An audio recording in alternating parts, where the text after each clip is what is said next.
São 8h30 pelo horário de Brasília. Bom dia para você que está ligando nesse momento o seu televisor. Nos próximos minutos, informações referentes ao Complexo Carne. Mas hoje vamos ter uma visão mais ampla. Vamos pegar aí a oferta mundial de avicultura e de suinocultura. Aliás, após a redução da oferta mundial de carnes, também de frango e suíno em 2016, agora números preliminares de 2017 já apontam um crescimento na produção. E esse é o tema do Bom Dia Entrevista.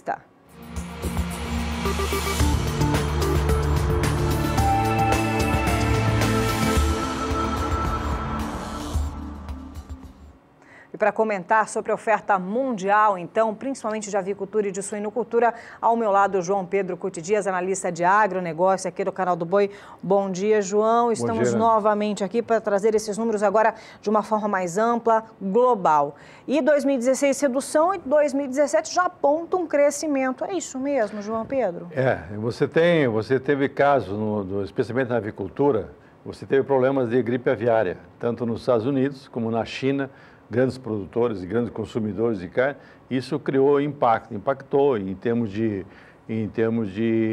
o consumidor ficou meio receoso, algumas regiões foram suspensas, o americano perdeu espaço no mercado mundial, então uma série de problemas. E aí, Helene, mostra que o Brasil tem um quadro sanitário invejável, não aconteceu um caso nosso aí. Então, passamos ilesos nessa, Passamos ilesos. Então, isso é importante, porque isso marca no mercado internacional, apesar da safadeza que nós temos aqui no Brasil, infelizmente, na parte de criação, não. Mas, tudo bem, o pessoal trabalha direitinho, correto, cuida, porque a gripe aviária é transmitida muitas vezes por aves silvestres. E é difícil você contratar, então você tem que fechar os galpões, não deixar pessoas estranhas entrar. E isso o pessoal faz, isso é muito bom.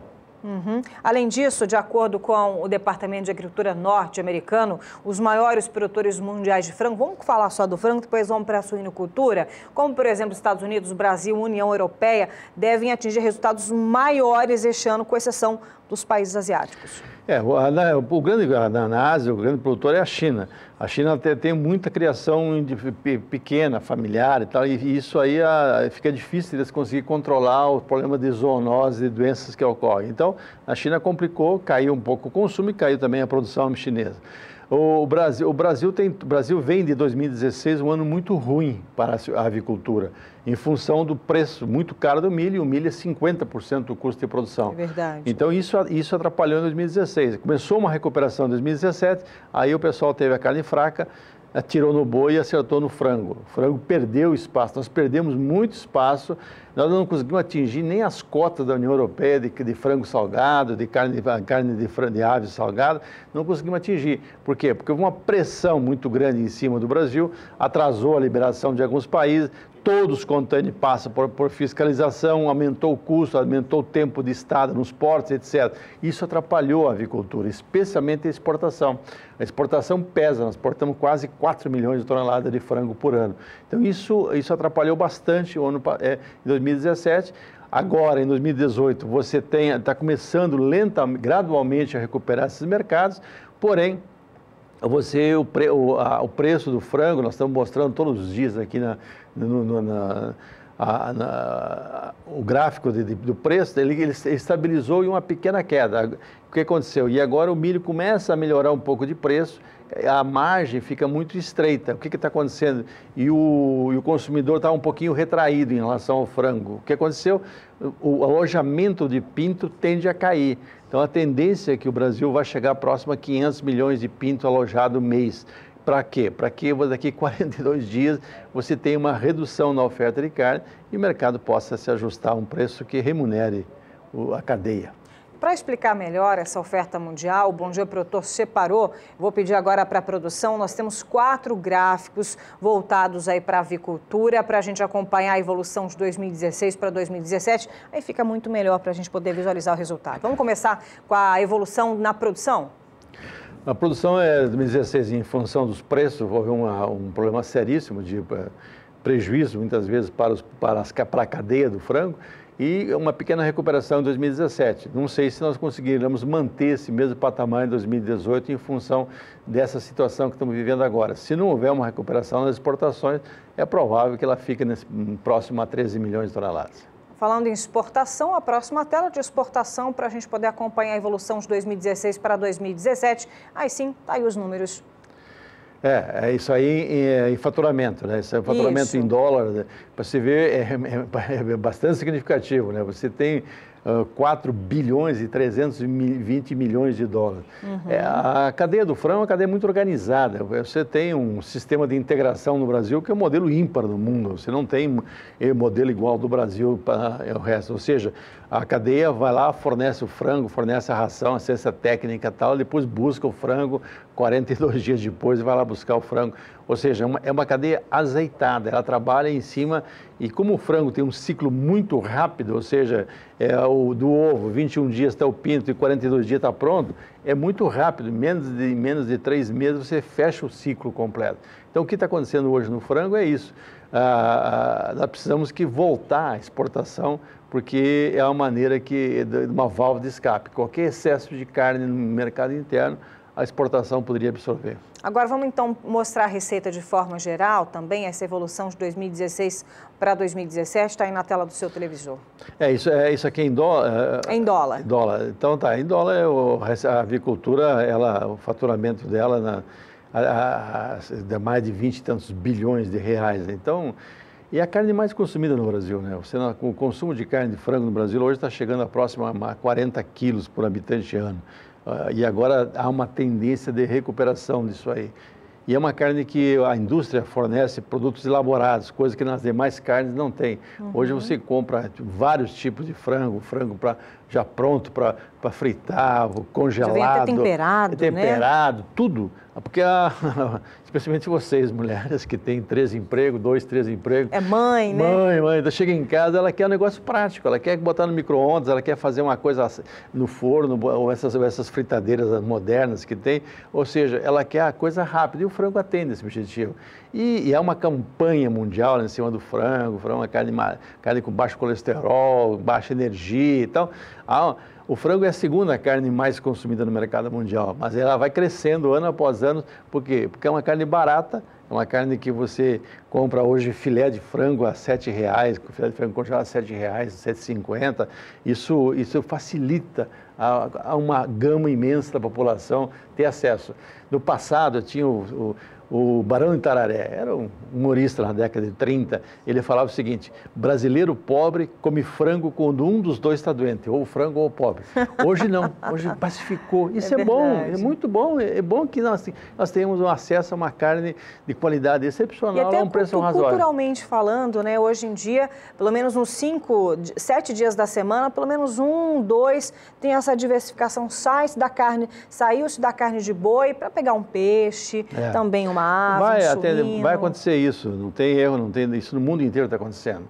Eu vejo na Europa, por exemplo, que é um formador, começa por lá muita moda, hoje o frango ocupou um espaço fantástico, né?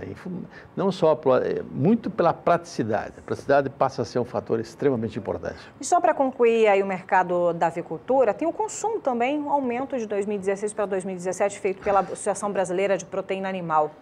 Os 42, tá bom, é bom que aumente mesmo. Você tem chance de mais gente ter acesso. E você começa a ver, nós não vamos comentar, mas o alimento proteico que estourou ano passado, o aumento de consumo, foi o ovo. Porque a dona de casa chega lá e vê, 3,50, 12 ovos, eu posso fazer 4, 5 dias, 3, 4 dias de mistura, vem a caixa de ovo. Então, o ovo subiu muito o consumo. É verdade. Agora vamos para a suinocultura. Em relação também aos suínos, a expectativa é que em relação à produção, a queda deve acontecer na União Europeia, isso por conta de um menor plantel de matrizes e pela redução na China? Olha, a suinocultura vai passar por uma fase de revolução na suinocultura. A questão do bem-estar animal na suinocultura vai ficar um fator presente. Tipo, você botar uma porca, ficar o tempo todo em cima de uma gaiola praticamente, presa, isso está sendo uma pressão muito grande por parte da opinião pública. Então, vai haver modificações. E aí o Brasil poderia ocupar esse espaço. Porque hoje, por exemplo, eu estava vendo uma imagem na Europa, menos 5 graus, sensação térmica de menos 9. Eu vi também. Tudo congelado. Imagina a quantidade de esterco que se congela.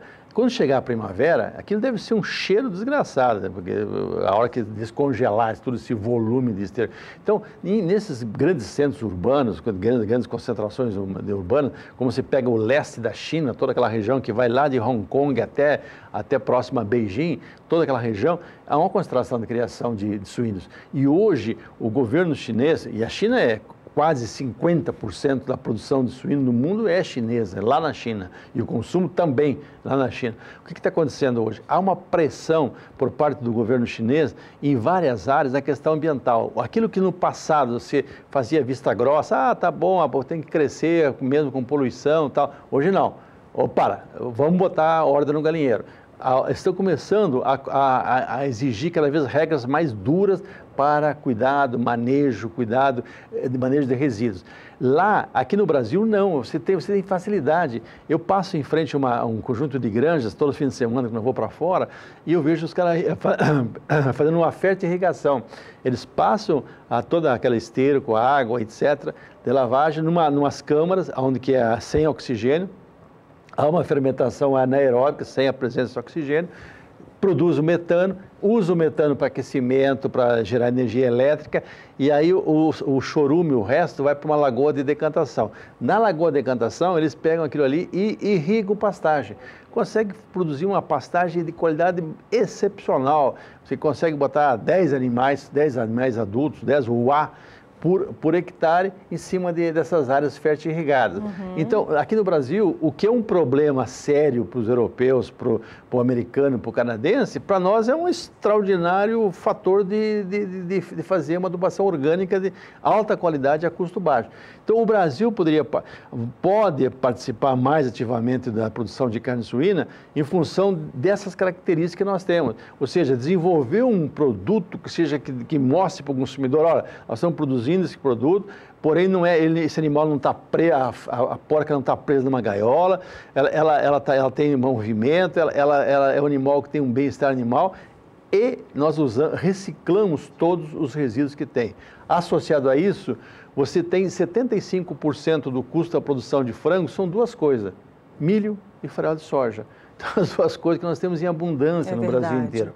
Então, hoje, no Brasil, é concentrado no sul do Brasil, Paraná, Santa Catarina e Rio Grande do Sul, a criação de suínos. Há uma tendência, ao longo do tempo, de esse percentual diminuir no sul do Brasil e aumentar onde? No centro-oeste, em função da oferta de milho e de farelo de soja.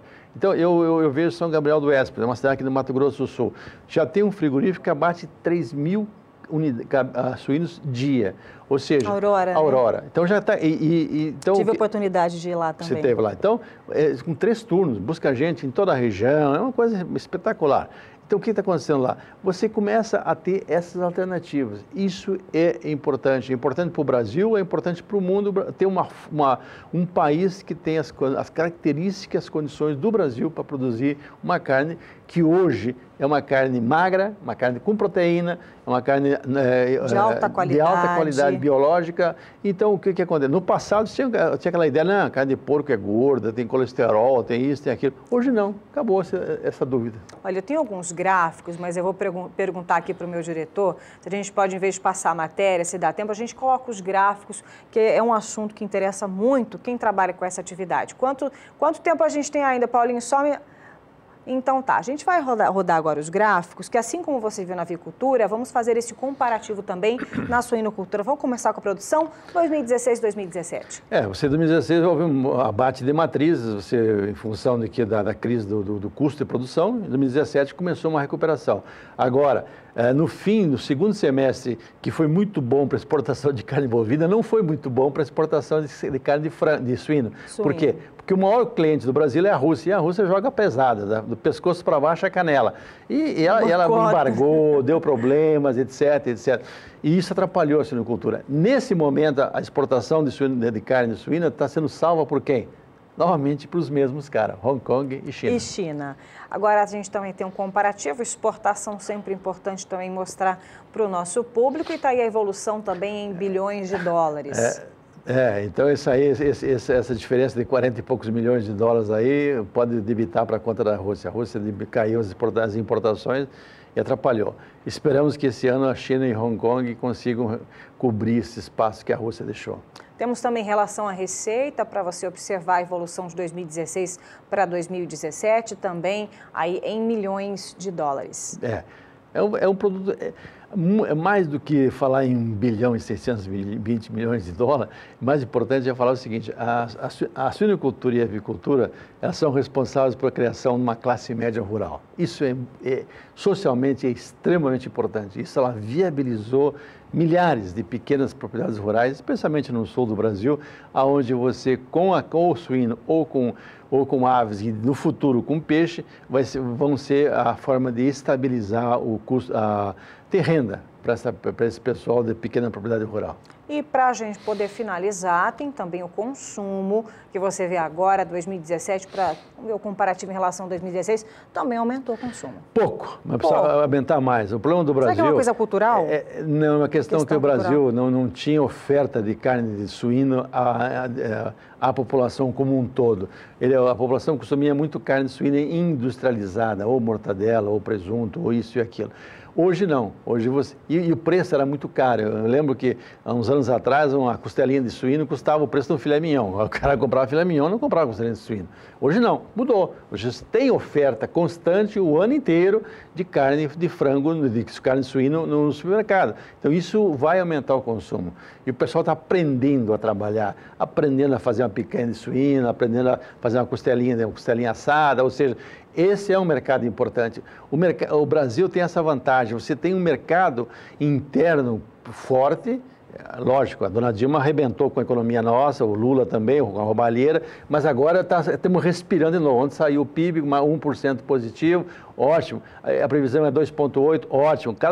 À medida que cresce, você tem quase 1,5% a 2%, aumentou 1%, o PIB aumenta 2% o consumo de carne, aumentou 2,5%, 2%, 3% a 4% ao consumo de carne. Melhorou a economia brasileira, aumenta o consumo interno e você dá escala, você dá tamanho e fica mais fácil até para você aumentar também as exportações. Nosso tempo já acabou, mas só em relação à oferta mundial, falamos ainda em aves e suínos, só para a gente poder concluir, expectativa para 2018 ainda melhor, não é mesmo?